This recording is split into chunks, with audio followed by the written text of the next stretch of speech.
Hello friends, ഞാൻ പെട്ടെന്ന് പൊതിച്ചോറ് വിളമ്പാൻ പോവാണ്. എല്ലാവരും നോക്കിയാണെങ്കിൽ 1 മിനിറ്റ് നമുക്ക് സാധിക്കേണ്ട കാര്യമാണ്. അപ്പം ഞാൻ ചോറ് വിളമ്പുകയാണ്. ഇലയൊക്കെ വാട്ടി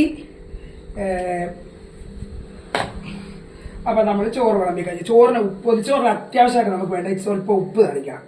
ഇല്ല പിന്നെ ആ ഒരു ചോറ് നമുക്ക് നല്ല ടേസ്റ്റ് ഇല്ല. എന്നിട്ട് നമ്മളൊന്ന് ഇളക്കി കൊടുക്കണം. അപ്പോൾ സമയമില്ലാത്തതുകൊണ്ട് പെട്ടെന്ന് ഓടുക. അപ്പോൾ എൻ്റെ കൂട്ടാന് പാവയ്ക്ക മെഴുക്ക് വരട്ടി, പയർ തോരൻ, നമ്മുടെ നല്ലൊരു ഇഞ്ചിയൊക്കെ വെച്ചാൽ അടിപൊളി ഒരു ചമ്മന്തി, ഒരയല വറുത്തത്, നാരങ്ങ അച്ചാറ്, മുട്ട പൊരിച്ചത്. അപ്പോൾ ഇത്രയാണ് നമ്മുടെ പൊതിച്ചോറ്. അപ്പോൾ എല്ലാം ആയല്ലോ. അപ്പം ഇതെല്ലാവരും കണ്ടാട്ടെ. അപ്പം ഞാൻ കെട്ടിയിട്ട് ഞങ്ങൾ 3 പൊതിയാണ് നമ്മൾ കെട്ടത്. Thank you.